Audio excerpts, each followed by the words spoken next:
Professor Rebecca Guy is an epidemiologist.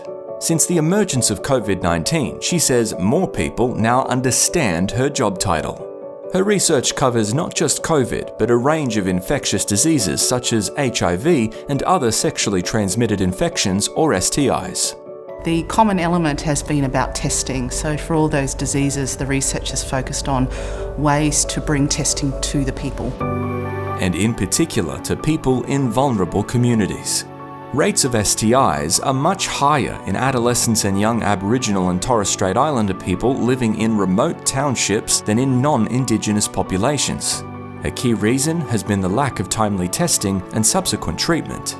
If you have a sample taken, it's thousands of kilometres to the laboratory where the test is going to be done, so it's weeks before you get the result in many places. By that time, the young person may have moved on without getting their result.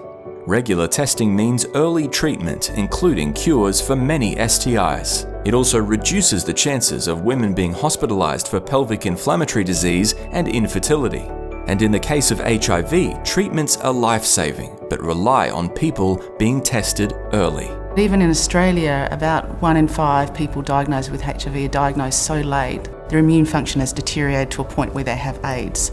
Professor Guy's research has helped pave the way for the rollout of new technologies, including HIV self-tests that people can use at home before getting a result in 15 minutes. And sophisticated PCR testing at remote community-based clinics delivering results for STIs in 90 minutes. In that case, the local health practitioners were first in the world to use such point-of-care technology.